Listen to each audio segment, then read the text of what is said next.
Olá meus amigos, minhas amigas, hoje nós vamos curso de Direito Empresarial falando sobre Direito Societário.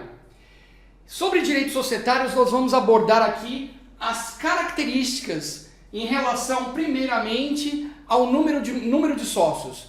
A regra geral, eu sei que vocês sabem, o número mínimo de sócios são 2 sócios, mas existem as exceções previstas em lei. Então vamos dar uma olhada aqui, ó.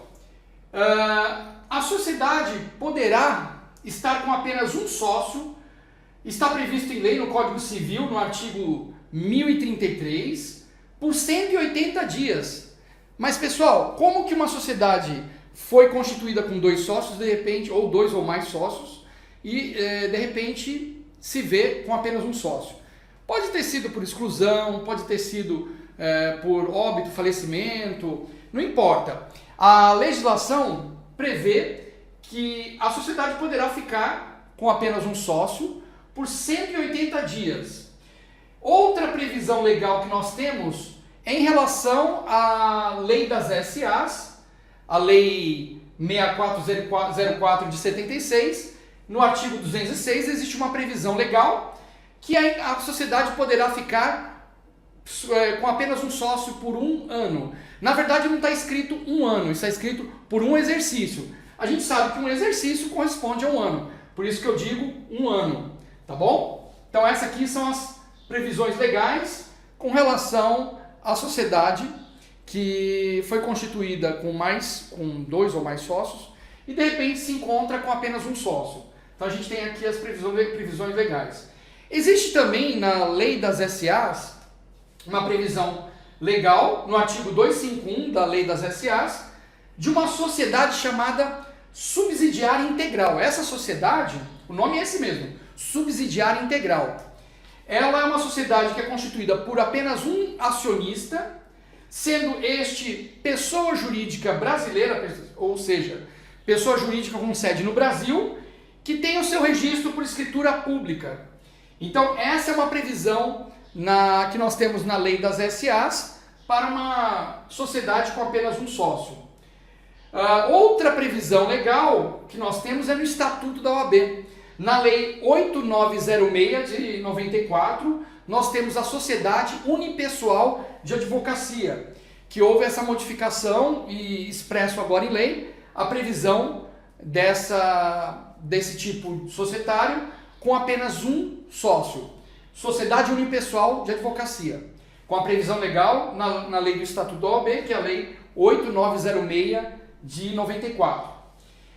E a outra classificação que a gente pode ter, né, depois de a gente analisar o número de sócios, é uma sociedade pode ser sociedade personificada e sociedade não personificada.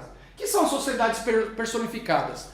São sociedades que adquirem a personalidade jurídica com o registro no órgão competente. Aí nós temos como órgãos de classe junta comercial, cartório registro civil de pessoas jurídicas e a OAB. Veja bem, às vezes numa questão pode cair que a empresa fez o registro num cartório de títulos e documentos. Isso não vale. E tem que ser exatamente um desses três órgãos de classe. E essas personalidades, essas sociedades personificadas, elas adquirem a personalidade jurídica com o registro no respectivo órgão de classe. Tudo bem aqui? Então, nós agora temos aqui as sociedades não personificadas. Essas são sociedades que elas não adquirem a personalidade jurídica por não terem o registro. Pode ser até que tentaram o registro, mas não ocorreu, algum problema ocorreu no registro. Essas sociedades não personificadas, elas não adquirem a personalidade jurídica. E aí a gente pode analisar a responsabilidade da seguinte forma, olha só. Vamos dar uma analisada, como é que fica então a questão da responsabilidade em relação às sociedades personificadas e às sociedades não personificadas. Interessante aqui que nós temos um instituto do benefício de ordem. Então, se um credor vai executar uma pessoa jurídica, ela deve primeiramente acionar ou executar a pessoa jurídica, o patrimônio da pessoa jurídica, e depois poderá atingir os sócios. Na sociedade não personificada, existe também um instituto do patrimônio especial do sócio. Veja que você e eu podemos ter constituído uma sociedade não personificada. Vamos supor que nós montamos um trailer lá para fazer sanduíches ou lanches, como é que chama? Artesanal, né? Sanduíche artesanal. E aí você trouxe um freezer, eu trouxe um fogão, a gente montou, não fizemos o registro dessa empresa, seria uma sociedade não personificada, nós não adquirimos a personalidade jurídica, e todo o patrimônio que nós colocamos ali para exercer a atividade empresarial é chamado de patrimônio especial. Aqui, mesmo sem o registro, mesmo sem adquirir a personalidade jurídica, existe um benefício de ordem. Primeiro, o credor deverá atingir o patrimônio especial, né, da empresa, e depois poderá atingir a dos sócios. Agora, interessante observar aqui que, vamos supor que eu e você, um dia você vai lá e faz uma compra, outro dia sou eu, e um dia você, sendo meu sócio, você vai lá no Atacadão e realiza uma compra. Ele realiza uma compra lá e vê que existe uma possibilidade de um pagamento dessa compra mais tarde, para pagar mais tarde, e você apresenta os seus documentos lá, você sendo meu sócio.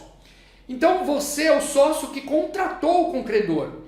E veja que o sócio que contrata com o credor, especificamente nessa situação, vamos supor que o Atacadão vai executar, não há esse, você perde esse benefício de ordem, você ele poderá cobrar você diretamente, não poderá pedir ou invocar esse benefício de ordem, patrimônio especial sócio, você acaba perdendo. Eu, como seu sócio, tenho esse benefício, benefício de ordem, né?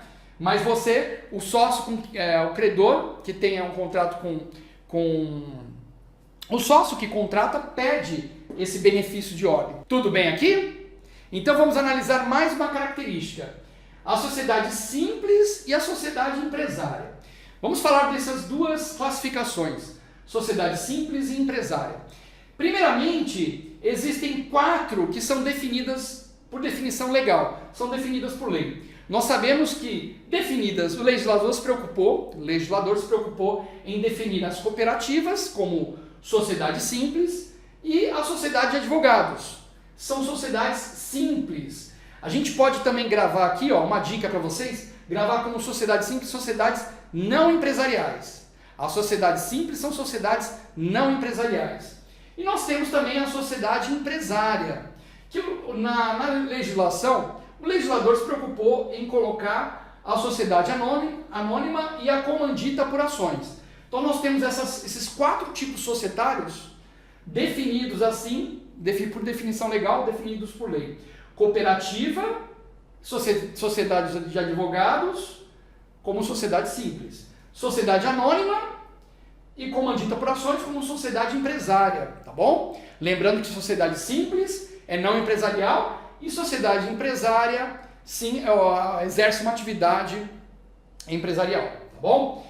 Então aqui e como é que fica, né? Quando não tem a previsão legal, a gente tem que observar aí na sociedade o objeto da atividade, né? E aí, por exemplo, a atividade pode ser um objeto que tem uma atividade não empresária ou uma atividade empresária. Como é que fica então as sociedades limitadas? As sociedades limitadas não foram definidas assim por lei. Então você tem que analisar se o objeto é uma atividade empresarial ou se o objeto é uma atividade não empresarial. Então, assim, nós vimos lá no início do curso de Direito Empresarial que, por exemplo, uma sociedade de arquitetos não é uma sociedade empresarial. Se for uma sociedade limitada, que exerce esse tipo de atividade, não vai ser uma atividade empresarial. Agora, vamos supor um restaurante que tem ali por objeto atividade econômica dele, típica, o objeto típico de uma sociedade de atividade empresarial. Então aí você, se for uma sociedade limitada, vai ser uma sociedade empresarial, tá bom? Então é isso, pessoal. Então nós vamos fazendo nossas aulas aqui na lousa e nas próximas aulas nós faremos também os exercícios para fixar esses conceitos, tá bom? Muito obrigado por assistir esse resumo jurídico de direito societário e te vejo na próxima aula. Tchau, tchau!